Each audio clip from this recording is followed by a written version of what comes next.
ठीक है। परिचयात्मक श्रृंखला में अगला विषय वह प्रश्न है जो जागृति को रोकता है। यह वास्तव में एक अच्छा प्रश्न है।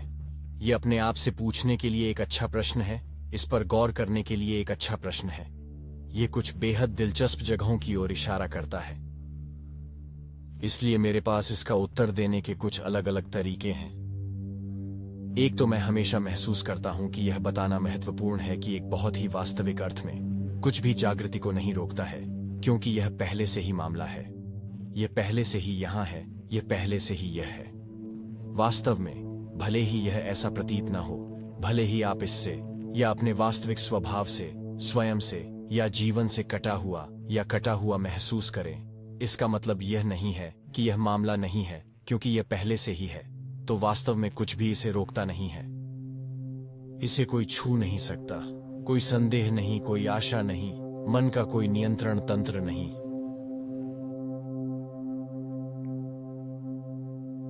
ये हमेशा चालू रहता है, हमेशा यही।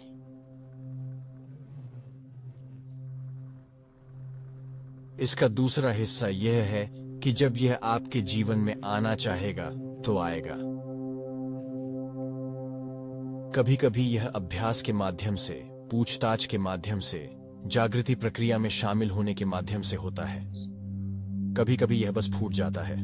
यह सिर्फ इसलिए आता है क्योंकि यह चाहता है या ऐसा होता है। जब आप ऐसा महसूस करते हैं तो आप जानते हैं इसे कोई नहीं रोक पाएगा।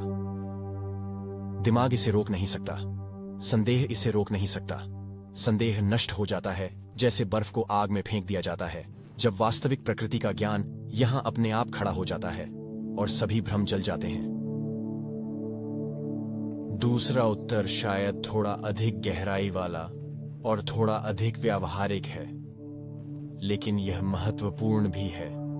और इसे अपने अनुभव में देखना, विचार के तंत्र, ध्यान भटकाने के तंत्र, संकल्पना के तंत्र, संदेह के तंत्र पर गौर करना सहायक भी है।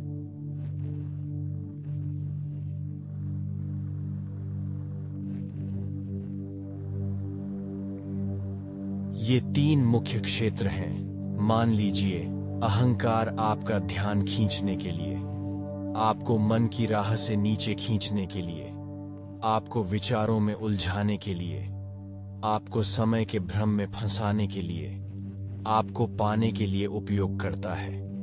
कर्तापन, पृथक्करण और अन्य सभी के भ्रम में उलझा हुआ।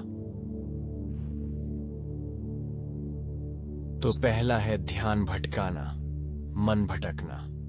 दिलचस्प या चमकदार बौद्धिक गतिविधियों या छद्म बौद्धिक गतिविधियों से विचलित होना, या बस अपने ध्यान को पुनर्निर्देशित करने के लिए विचार का उपयोग करना।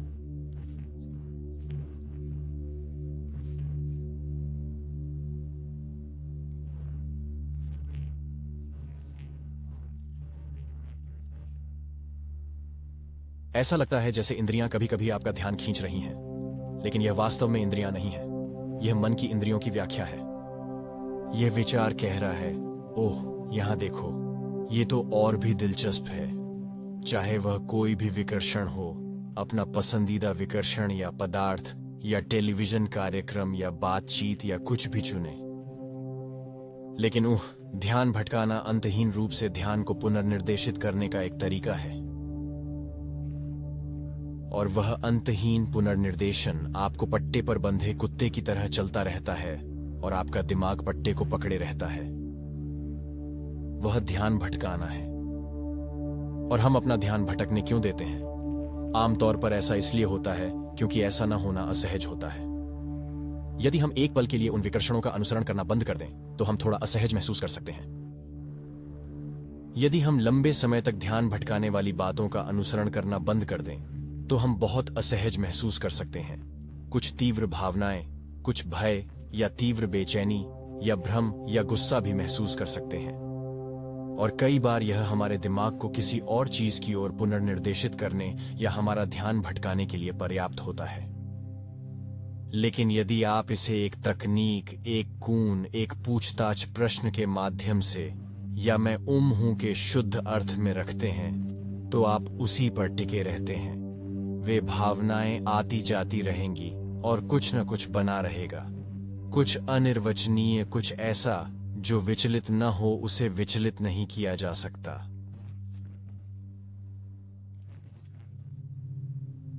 यह वह स्थान है जिसमें विकर्षण उत्पन्न होता प्रतीत होता है, तो यह व्याकुलता के जादू को तोड़ने का एक तरीका है।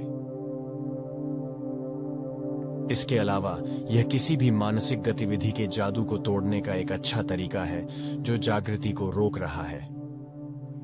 अगला दिलचस्प रूप से संकल्पना है।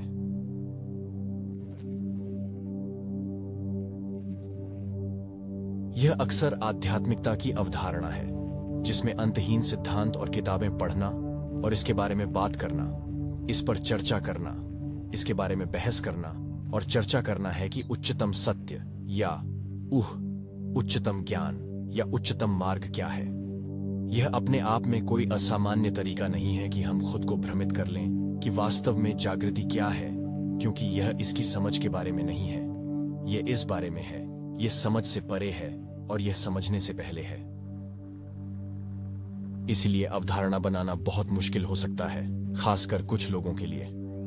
तीसरा, शायद सबसे बड़ा है, क्योंकि यह इतना स्पष्ट नहीं है कि यह एक विचार है, लेकिन यह ध्यान भटकाने वाले और छद्म भावनात्मक विचारों सहित अन्य सभी विचारों से जुड़ा हुआ है, जिसका अर्थ है पूरी तरह से महसूस की गई भावना नहीं, बल्कि भावना या विचार के आसपास एक प्रकार का विचार। भावनाओं से बचना अक्सर संदेह से भरा होता है, और बौद्धिकता बहुत दिलचस्प है क्योंकि इसका संदेह के साथ विरोधाभासी संबंध है।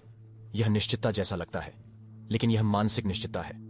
इसलिए कभी कभी लोगों को यह विश्वास दिलाना बहुत कठिन हो सकता है कि वे ऐसा कर रहे हैं क्योंकि उन्हें यह एहसास नहीं होता है कि उन्हें इसके पीछे संदेह महसूस होता है, लेकिन वे संदेह महसूस करने से डरते हैं। तो संदेह को ध्यान या ज्ञान, विशेष रूप से आध्यात्मिक ज्ञान के प्रति लगाव से दबा दिया जाता है। उस आध्यात्मिक ज्ञान को जाने दो और फिर तुम्हें संदेह महसूस होगा। कभी कभी अगर मैं इस तरह से किसी से बात कर रहा हूं और वे पूछते हैं या वे संकेत चाहते हैं, तो मैं बस इतना कहूंगा, ठीक है, ठीक है। क्या होगा यदि आप अभी उस सभी आध्यात्मिक ज्ञान को छोड़ दें? क्या होगा यदि यह अभी अभी चला गया है, हटा दिया गया है? इससे आप कैसा महसूस करते हैं? क्या यह आपको खोया हुआ महसूस कराता है, डरा हुआ? वहां क्या है? और यह आपको अक्सर उस संदेह में ले जाएगा। लेकिन कुछ बिंदु पर आप यह पहचानना शुरू कर देते हैं कि संदेह भी एक विचार है। यह वह प्रारंभिक विचार है जो ऐसा है, ओह नहीं, मुझे यकीन नहीं है। तो फिर जब हम निश्चित नहीं हैं तो हम क्या करें? खैर, हम खुद को आश्वस्त करने की कोशिश करते हैं, हम कुछ सोचते हैं, हम बौद्धिकरण करते हैं, हम ध्यान भटकाते हैं, हम संदेह महसूस न करने के लिए कई चीजें करते हैं। लेकिन जब आप वास्तव में यह महसूस करने लगते हैं कि संदेह अपने बारे में संदेह करता है, जीवन के बारे में संदेह करता है, तो यह असहज होता है। लेकिन यह एक बड़े पैमाने पर प्रवेश बिंदु भी है, क्योंकि जब आप संदेह के पर्दे के माध्यम से देखते हैं कि दूसरी तरफ क्या है, तो यह निस्संदेह है, लेकिन यह निस्संदेह सत्य का जीवंत ज्ञान है। फिर वास्तव में बौद्धिक लोगों के लिए यह कभी कभी कठिन होता है, क्योंकि वे ज्ञान के अपने छद्म सत्य को पकड़ कर रखना चाहते हैं, और यह उनकी उंगलियां छीनने जैसा हो सकता है, ताकि उन्हें दिखाया जा सके कि ज्ञान से परे भी कोई ज्ञान है, या बौद्धिक ज्ञान से परे भी कोई ज्ञान है। एक बड़ा बड़ा अंतर। लेकिन यह डरावना है, क्योंकि यदि आप बाधा हैं तो आपको उस संदेह बाधा से गुजरना होगा। तो वे 3 बौद्धिक तंत्र हैं, मुझे लगता है, जो बड़े पैमाने पर उद्धरण को उद्धृत नहीं करते, जागृति को रोकते हैं। लेकिन फिर वे कुछ भी नहीं रोक रहे हैं, वे केवल ध्यान को व्यस्त रखने के चतुर तरीके हैं। और मेरी उस खड़ी लहर में एक के बाद एक विचारक यह ध्यान नहीं दे रहा है कि मैं अपने आप को एक विचार मान रहा हूं, और यह विचार कि मैं व्यस्त हूं, बूढ़ा हो रहा हूं, यह सब एक भ्रम है। और जब वह भ्रम टूट जाता है तो आप स्पष्ट रूप से देखते हैं कि कोई भी चीज जागृति को नहीं रोकती है, केवल जागृति है। जागृति, क्या यही बात है?